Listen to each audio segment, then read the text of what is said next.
because this is a dark room. Do you gotta keep moving? Say what? Do you have to keep moving? Like, is it motion? No, it's charged into my computer, so hopefully it works. Just from a power perspective, but this thing's really bright, so hopefully it doesn't die on me. All right, cool. Let's see here. So we're live technically. Let's see here. Waiting, for it to hit the interwebs. Let's see here. Good morning, everybody. If you are tuning in, good morning. Excited for this one. Let's see here. Just checking. All right. You are enough. We could have done a play on words and done the knuff from like the Barbie movie. Surprisingly good. My wife and I watched it. I only got halfway through because I can't sit still, like watching an entire movie. But the Barbie movie was not bad. I will say good. that out loud. Now I'm gonna give it more than that. It was good. There you go. All right, sweet. I love it. So you watched it too. Cool. Yeah, in theaters. In theaters. You were there. I was there. All right. I was there. I love it. All right, we're live on YouTube. Yeah, we got it there. I think here. All right, cool. We're getting started a little early this morning, so we're probably gonna have people tuning in here in the next few minutes. As we have people tuning in, I'm not gonna go over the spiel. Reggie, how's life been? Let's just catch up as friends here for like 8 minutes until we're technically supposed to go live. We're just live now, so people can tune in. We had Mexican food. What, 3 months ago, 4 months, 6 months ago? I don't know how long ago. I don't know what time. 3, 4, 5. So yeah, time is relative at this point. Yeah. You were going to Ghana. Oh, okay. So it was before Ghana. Yeah. So I went to Ghana. Yeah, that was dope. Man. How was that? I haven't talked about Ghana, so I'm glad you asked about that. Yeah. I will talk about it just as we're kind of just here early, just kind of chit-chat as friends live. Dude, it was life-changing. It was a life-changing event. I went for a service trip with my alma mater, and I was a chaperone, and it was one of those trips where I was kind of scared to go, like not knowing what to expect from what we know about what we as Americans know and perceive Africa to be. I legit want to go to Africa. I think the culture is completely different. I think it would just be so good to learn and be a part of it. Yeah, man. And I think like as soon as we landed, like so many of the stereotypes and myths that I had about Africa were debunked like immediately. We landed in Accra, which is like a city. Like it's a big city. It's big buildings. Their Jubilee House, which is like their White House, is fucking beautiful. Can we cuss? Beautiful. Yeah, we can curse. We can curse. I just let it rip, man. Let it rip. Yeah, I love it. It's beautiful. And but the mission or the reason we were on the trip was to help to rebuild and restore a computer lab for this community. Oh, really? Yeah. Okay. And so this is very, very applicable to this community. Yeah, like for real though, because like some of these kids, like they're gonna be in there learning how to code and learning how to work and do amazing stuff. And so we went rural parts of Ghana. We were about 3 hours outside of the big city, and it was beautiful. We were up on this hill that overlooked the beach. It was like a little paradise oasis. And and so but yeah, first day was like really cool. We got to meet the chief that was of the part of this community, and he gave us the blessing to start working. We got to meet the kids that we were working for. We got to just really like plug in with the community that was there. So it was amazing. I think like when I look back at the time, the most memorable piece for me was going through Cape Coast Castle, which is a slave dungeon. Okay. And so it was like the last port before humans were shipped across the Atlantic to come to the Americas. And when I tell you, like I was trembling leading up to getting to that place. Sure. And we got out on the first, like the tour started, and the first door we went into was the cell. And the cell was a place where they would take people who either tried to run away or fought back or whatever, and left them in there to die and just like suffocate and die until everyone in the room was dead. They'd pull them out, drag them across the floor, and be like, if you act out, this will be you. It was, and like walking in there, and this is like the original structure. This is everything but a few doors have been changed. Crazy. That's crazy. Like filling the walls. I felt literal, like I felt screams and cold and like it hurt. So I started crying immediately. And I was with high school students, and they were looking at me like, whoa, like this is they've already bonded with me and connected with me. And so like they saw the impact that it had. Sure. But like going through the rest of it all, it was a lot of pain, but then it ended with a lot of pride. And I think that was the part that I really will hold on to, is when we got to the end, there's the gate of no return, like the last step. And that is like looking out into the beach, into the water. It's like, oh my God, like I know what's on the other side of that, but the people that were leaving Africa going over had no clue what life would look like, and the ramifications of everything that's come after that. And but I think recently, not too long ago, there's been this resurgence of the African diaspora coming back to Africa, and on the other side of that gate of no return was the gate of return. And so it's like, through all the strife and struggle of the past several centuries, like I'm here to be able to be doing what I'm doing as a descendant of folks who came from Africa. And so it was a lot of pain and pride, but like it was dope, man. And the students that I was with, like, shout out to them, like little, I was calling them little brothers for a minute, but then they started calling me Unc, so now they're nephews. So I've graduated from Big Bro to Unc. So I love that. I think that's the biggest compliment. Well, for those of you tuned in, good morning. You're probably like, what the heck is going on? That story is not normal. And it's not. Reggie is a dear friend. We actually got connected by the great James Quick. For those of you who know James Quick, James Q Quick. Obviously, Reggie and I got connected through him, and Reggie and I become dear friends. And you know, Reggie is kind of like tech adjacent, right? Obviously, you could tell, went to Africa, talked about the community side of things, and you know, tech side of things, and you know, and so we're going to talk today really about Reggie. We're going to touch on Reggie's background, super high level, but Reggie's actually about to give a TEDx talk. And so, you know, again, I want to bring people on this show to build a platform, to give them a platform rather. And Reggie is one of the best dudes that I know. And so if you need a little kick in the pants this morning, definitely stay here with us this morning for the next 30 minutes. I know we got started a little bit early, but I just wanted to chat with Reggie. You can go live. But so say hey. Right. So say hey, we'd love to hear from you. Again, this is a networking platform. I know we started a little bit early. But please say hey. Listen, if you're lurking this morning, just literally just say hey. Throw up your favorite emoji. Do something. Because what I tell people is my guests are secondary. And I don't mean that mean, but the guests are just a vehicle to go live and have good intentional conversation. But really the importance of this live is the chat. Right. So please say, hey, please engage with others. I tell people, I've been doing this for 4 years now. I want to set the framework on how to network. So I would shoot everybody a DM that's in the chat. Say, hey, it was good to see you this morning on Guidance Counselor 2.0. Don't be weird. Don't be creepy. Just say it was good to see you. I would message Reggie. I'd message every guest that I have on the show.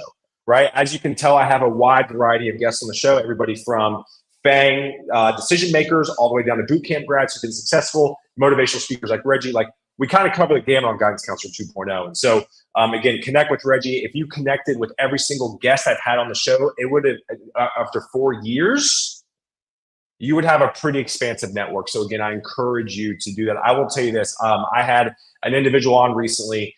She is very well known in the entrepreneurial space. And she told me, she goes, Taylor, I've been on a lot of podcasts at this point in my career. She goes, your podcast is the only podcast that I actually had connections from. So shout out to Guidance Counselor 2.0 community. Y'all are amazing. She literally said, she goes, I literally got 70, 80 new connections or new followers from your podcast and a ton of DMs. She goes, I've never had that before. So again, shout out to you guys. You guys are the best. And so let's see here. We got Colin this morning. Kelly, Taya, it's good to see you. Daniel, good morning. William, good morning. Chris Fernando from Fort Myers, Florida. I love it. It's wonderful to see y'all this morning. We're going to dive in. Reggie, I know who you are. We were talking backstage. I think it's been over a year since I've had Reggie on the show. But Reggie, if you want to give a quick background about who you are to super high level to kind of set the stage for the conversation. Yeah, I don't know what I said last time, but I'm a human I'm a human. I'm a human. I'm a human, and I have had a life that is have been all that's been all over the place, and started with being born in Nashville, Tennessee. So shout out to Fort Myers. I've been down there. It's a good spot, but Nashville, Tennessee. Been here my whole life, and was born to a young mother, 14-year-old mother who was, trying to find her way in this world and understand life and raise me at the same time. And I think that is a big part of my story because it set the tone for kind of how I responded and developed along the way. But I think like one of the things that I learned early on was like external validation felt good to me. I grew up in a home that was where there was a lot of emotional unavailability. And Sure. so I got my love and appreciation and validation from doing things, from achieving things. And those things were started with school, then sports, then business. And so my early career, all of everything that I've been doing up until this point has been like achieve, get this accomplishment, get this goal. And it led me to very nice private school where they take trips to Ghana and do all of these things that are amazing. And also to Vanderbilt University. I'm rocking, I think this is Owen Graduate School of Business. Hey, are you guys good at football this year? Oh, we whooping ass right now. Let's go. I mean, are y'all good at football? Hey, putting up 50+ points. I mean, let's go. Crazy. Hey, where's y'all's quarterback from? Side note, football talk real quick. Where's they said he's a poor man, Tracy McSorley, and I giggled at that. Oh wow, where's Diego? I don't know where he's from originally, but I think he most recently transferred from New Mexico State. So okay, gotcha. Diego is Lobos. He's that dude, man. He's that dude. Yeah. There's poor man Trace McSorley, and I giggled. But so he's from Albuquerque, New Mexico, is what I just saw. Okay. So yeah. Gotcha. But yeah, man, we 2-0 right now. I'm hoping this weekend we pull out another one. And so who y'all playing this weekend? Man, I wish I knew. And for the record, Reggie played for Vanderbilt football, played under the great James Franklin. Just FYI. So Reggie's an athlete. State. Oh, Georgia State. Yeah, you guys. We have Sean Elliott now on staff. So okay. So I don't think they're good anymore. Anchor down. I see you, Chris. Yeah, absolutely. Well, so Reggie, I mean, obviously, your story's crazy. It's crazy, unbelievable, right? Is really kind of what I say to folks. But if you want to check out Reggie's story, I went live with him like a year ago, so check out that episode. But when it comes to today, Reggie, what are we diving into today? So like you mentioned earlier, I'm next week, literally about this time next week, I'll be giving my first TEDx talk at TEDx Old Hickory, a little bit outside of Nashville. And the talk is called You Are Enough, how self-love heals what self-improvement harms. And so, like when I go back to my story of seeking external validation and seeking more and seeking self-improvement and not the sense of like bettering my character or being wiser and like things that I feel are inherently good, but the little jabs that say you are not enough, that you're incomplete, that you have to achieve status or something to be better. And so fighting against those forces and dealing with the trauma that ultimately brings shame about who we are as well, created this person where my trauma responses were normalized and celebrated and appreciated by the world. And so shout out to Memphis. I see you, JC. And so that became that was a good force for me. It pushed me to do some amazing things for a lot of my life until it didn't. Right. The crippling shame, the constant self-criticism, the feeling that it was never enough, no matter how much I achieved. Right. I could run track, get a gold medal, and throw that medal in the trash because it wasn't fulfilling what I wanted, what I needed to be filled. And, from needing love, validation, appreciation, those things weren't getting filled with another achievement, another award. And so I had a breaking point where I had an anxiety attack, and I did not know what anxiety truly was. I had lived with anxiety my entire life, I think, but I didn't know what it was. It didn't cripple me in the way that it did during this episode. And I was on the floor and I was crying, I was laughing, I was blabbering, I was incoherent. Right. And I had this moment, this out of body experience moment where I saw myself on the floor and I was like, how in the world did you end up here? And, you know, you've achieved all the things. Like, if you looked up the definition of success, especially where I came from, like relative or absolute success, I had achieved those things. And yet I was unfulfilled. I was unhappy. And so I had to do something different. I knew that my pursuits weren't in the best intentions for myself. And so what did that truly look like? And it took a lot of self-reflection and looking at myself and understanding what my motivations were and what I wanted them to truly be, and what would ultimately be the factor that made me feel fulfilled, and come to realize it was just loving myself a little bit more. A lot bit more, actually. Man, there's so much to break down here. You know, I think as a fellow, you know, as somebody who craves validation. I mean, let's just be real for a second. Like, why do you think I like am all over social media? Like, Yeah, man. selfishly, I love the accolades, right? I mean, Yeah. you know, I did a social media fast from my phone with church over the last week. Man, I tell you what, that was crazy. Like, how many times I've been programmed to go to my phone to look at social media for the affirmation, the validation, and so what would you tell people? I mean, what are some steps, right? Because I think a lot of people right now, and I think people in general, are caught up, especially men. I can only speak to men, right? Because I'm not a woman. I can only speak to men. Is that we are really caught up in our careers. Our careers define who we are. And I would say I've gone through a season over the last 2 years of redefining who I am based off my career. How have you overcome pulling out of whatever you found validation in to basically find validation in yourself? What does that process look like? I always say tips and tricks. I don't know if there's any tricks. Yeah. But if there's just any tips for the men on this. And then we are international this morning. We have shout out to Nigeria. Love it. I love it. Yeah. I think first is a level of awareness. Like, you have to have a level of awareness that you're even being motivated by those things. Right.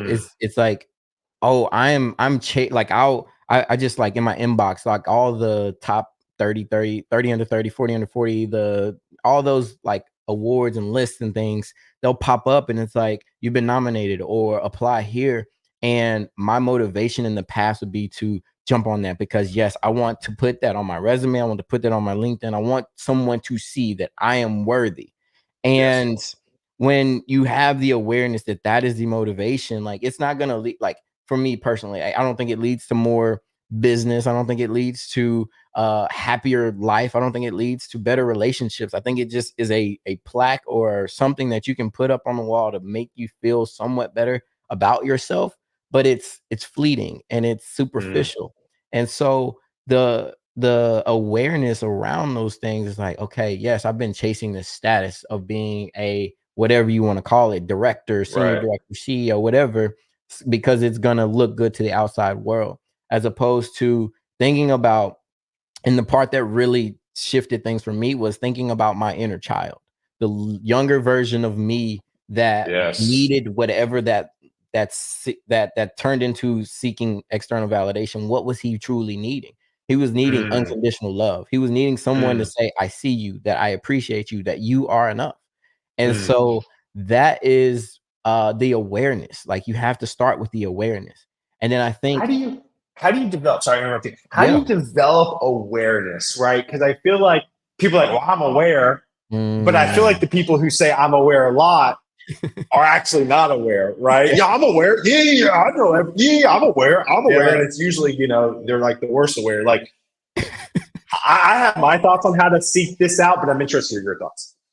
I think you have to be very open to honest feedback from others. I don't think that I think you can get to a point where you can sit with your own thought and sit with your own self and start to develop that awareness. I think that's a step after, like in terms of meditation and mindfulness.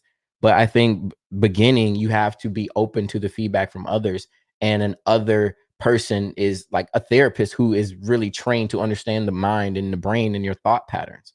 And so awareness of a thought pattern.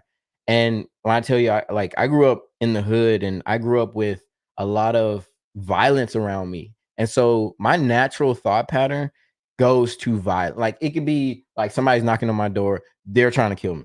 Right. It get like literal. And some people may think that is absolutely crazy, but like that is my thought pattern. Until I can communicate that with other people and then have them tell me that you've normalized that, but I don't know if that's necessarily helpful and adaptive for you now. And going, wow, okay, let me think about other thoughts like that I have, to where I immediately go down this default path and I haven't ever deviated and gone the other way.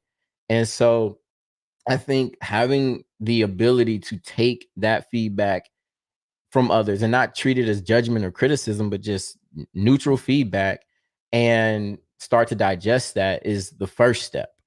And then from there, I believe like mindfulness and meditation is key, because you're going to be, I mean, like it's not clearing your mind of things, it's becoming aware of where your mind is. And then you can start to change and adjust where your thought patterns go. But if you don't ever sit and just be with yourself, then it's going to be really hard. So, two comments on this. I can hear you talk for hours, man. I can hear you talk for hours. First off, in terms of how to find awareness, go to a loved one and say, who am I? How do I act? Where are my weaknesses? Boy, you talking about hearing some truth? It's tough, right? My wife keeps me accountable. If you are not married, if you are not dating, maybe it's a family member, right? Maybe it's your brother, maybe it's your sister, maybe it's your mom or your dad, right? Maybe it's a really close friend if you don't want to go to your parents or you don't have parents around, right? But I think asking somebody, hey, how do I come across? Yes. I think it's all, and listen, I'm not saying go to like Aunt Susie down the road who you talked to only 3 times over the last year. No. This is somebody who you trust, confidant, and I will tell you this. That is literally, I'm telling you, this is why marriage, I think, is the best thing for everybody, because it's a mirror back at yourself, right? And then you want a double mirror. We talked about this briefly about having kids, right? It's like a double mirror back at yourself. So incredibly important. I think the second thing is, and actually I did this with fasting off social media from my phone over the last week. I challenge everybody on this call to sit with no music, no TV, no cell phone for 15 minutes at a wall. Yeah. I did it, and it sucked.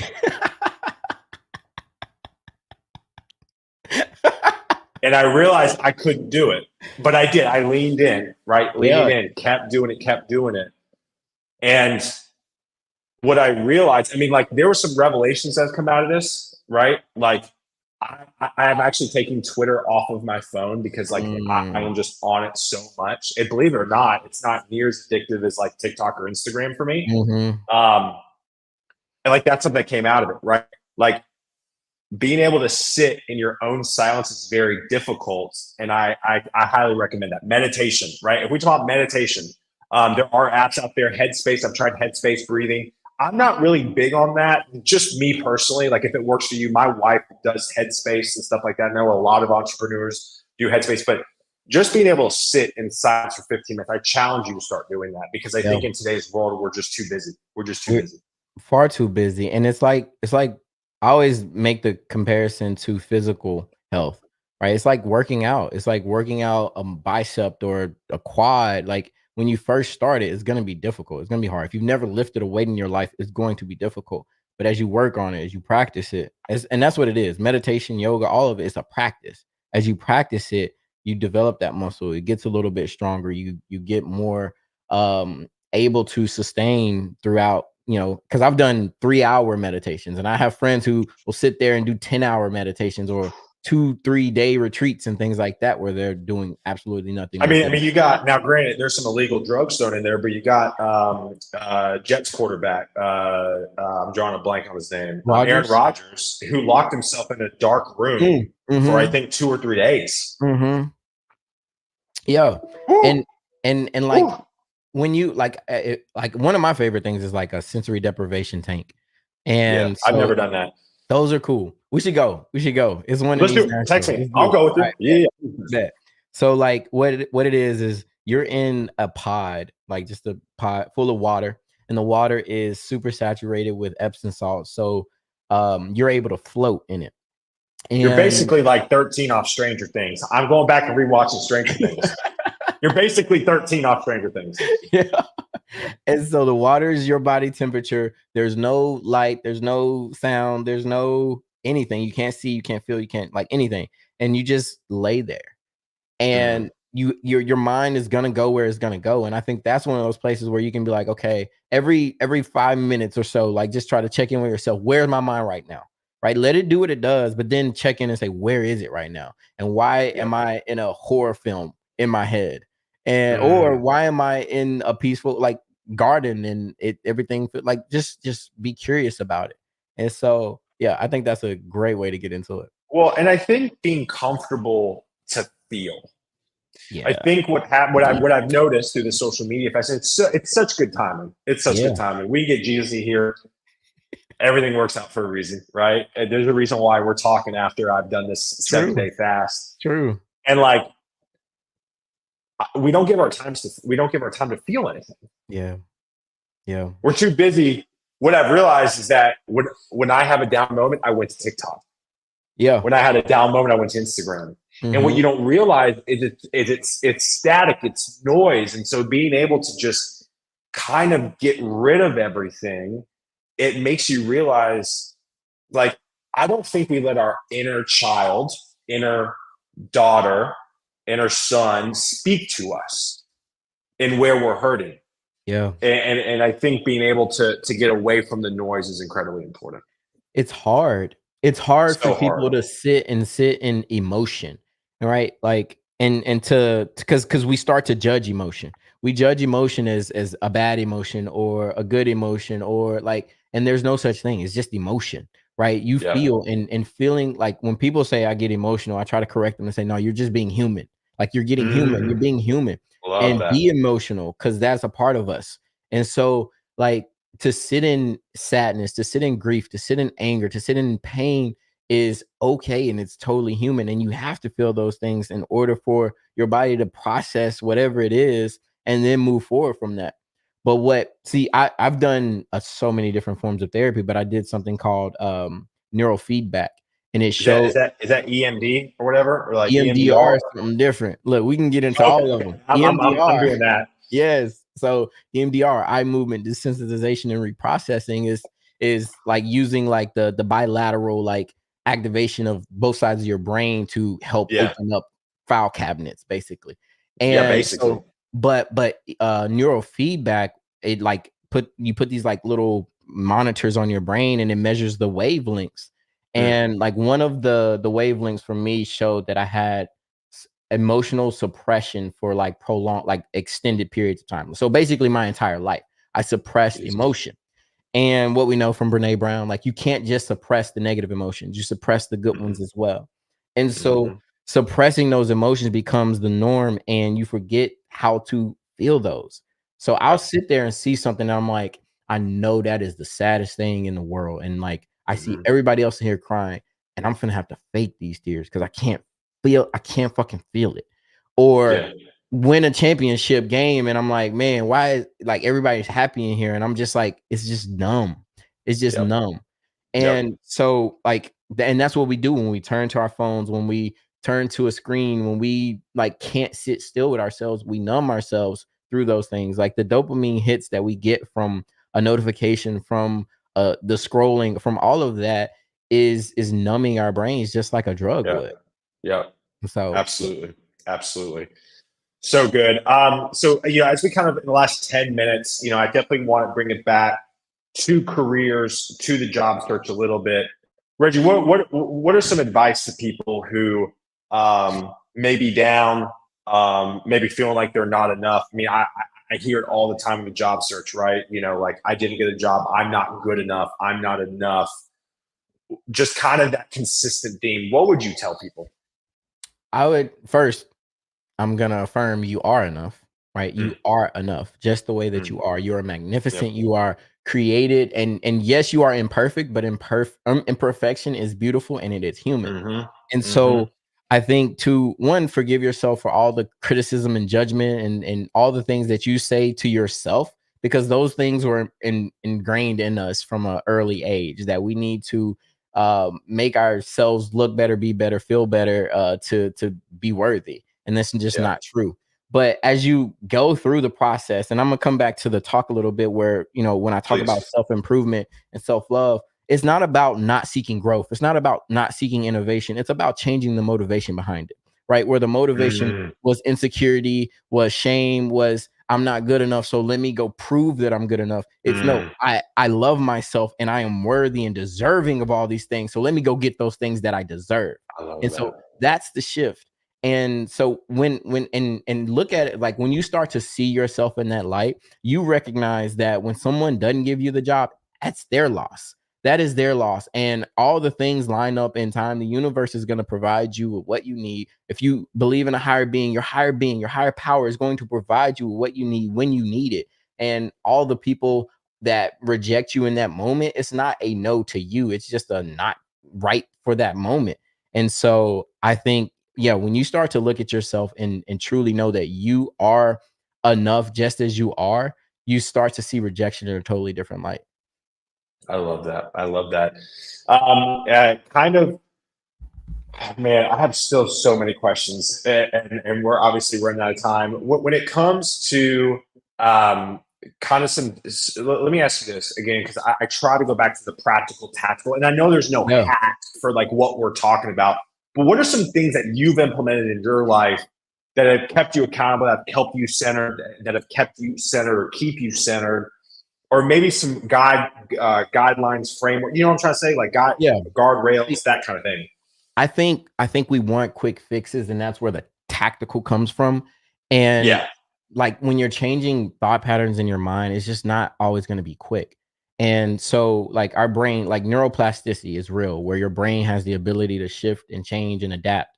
And so one of the things that I'm going to talk about in this talk is that inner child healing, where when I sit down with my therapist, I'm talking to my inner child, and I'll close my eyes and I envision an 8-year-old version of me, and I'm holding him and I'm rubbing my arms and I'm consoling him and I'm telling him all those different things, that you are enough, that I believe in you, that I believe you, that you are not the problem, that there is nothing wrong with you, that you are amazing. And when you start to rewire those thought patterns, it does make changes, but it doesn't happen with a pill. It doesn't happen just immediately. It doesn't happen that fast. And it's just about being consistent and having discipline to do the things that are going to make you feel better sustainably, not in a short, quick time. What's up, Quick? We just found out this was happening today. Oh man, I love it. Yeah. Also, for the record, LinkedIn. We're both streaming from our LinkedIn, which is hilarious that James can't find it. This is why I'm kind of navigating more towards YouTube. LinkedIn Live is just, it's not ideal. So, well, Reggie, yeah, I love that, man. I love that. I love that ton. James, it's good to see you, man. As we kind of wrap up here, you know, I want to kind of go light real quick, right, and kind of end with some rapid fire here. But again, for how can people find you? How can people reach out to you? At Reggie D Ford on all platforms. I don't have a TikTok, but all the other platforms at Reggie D Ford, and then ReggieDFord.com. Send me a message or email or something. I love it. Yeah, send Reggie a message. He's one of the good ones, for real. First question. This is a new question I just developed. All right. What did you want to be in grade school, elementary school, middle school, when you grew up, when you were going to grow up? And do you think you'd be good at it now? I think growing up in the hood, it was either I'm gonna just say be an athlete. And so That was what I wanted to do. You were good at it. I mean, I was good at that. Football, so. And I think I could have played professionally, maybe not the NFL, but I could have played professionally something. And so, but now at 33 years old, yeah, I can still ball. I can still do. There you go. But yeah. I love it. I love it. You know what? Yeah, I love that, and I have no doubt. Second question. You know, I always tell people this in tech. I was like, listen, if I told you woke up tomorrow and couldn't do what you are doing currently, but I'd pay you the same amount of money or more, what would you want to do? Because my question is like trying to get people to answer what they really want to do, but I feel like you're doing what you really want to do. Yeah. And I think that, so that speaks to part of my career is like most of my career has been in finance and accounting. And I started my career as an accountant, sitting behind a computer and bugging people as an external auditor. I did not see that. I did not see that at all. And that just didn't fit who I was or wanted to be. And then got into wealth management. And I still am in wealth management, but I think when I get in front of people and I'm able to connect with people's souls and hearts, that is what I want to do, and that's what I'm doing. So yeah. Yeah, I love that. James coming in, he can't ball. Don't believe him. Let's see here. Yeah, didn't notice LinkedIn as well. I have to go. Oh, James didn't tell him I just got my first hole in one a couple days ago. So yeah, I can do that. Well, you got your first hole in one. I just got my first par. Let's go. So there we go. We need to go out together. We need to go out together. I sunk like a 25-foot putt on a par 3, just absolutely just down the middle. So again, like I said, so real quick. I forgot to do my announcements this morning. Listen, live's weird. This is going to be the best way for you to catch all my lives now. Text me. I text the community every day when I go live because it definitely seems like there is a massive glitch across all platforms. I'm going to be pushing YouTube more just because it's more consistent, but I will always go live on LinkedIn. So just text this for real because let's see here. No one was there to see it. He be lying. Man, James is coming in hot this morning. James, relax. Hey, relax. Man. Haters gonna hate. Haters gonna hate. This is kind of just another kind of fun question. Have you, for techies, I usually ask like your favorite framework or tech thing you're tinkering with. For non-tech people, I ask, what's your favorite piece of content you've watched or read, just something fun or educational? I'm rereading it right now. It's The Alchemist. I think that book. I've read that book. Somebody else, I think, recently on this live recommended it too. Really? It's a deep book, and I think for me, and you can interpret it however you want to, but I think it speaks to kind of some of the stuff that I was talking about we'll be talking about in my talk, and just coming back to knowing that everything that you need, everything that you're searching for, everything that you want, you already have it. It's already in you. I love it. James, if you give me a heads up and I approve it with the wife, I will come down and play with you for sure. Absolutely. Last question.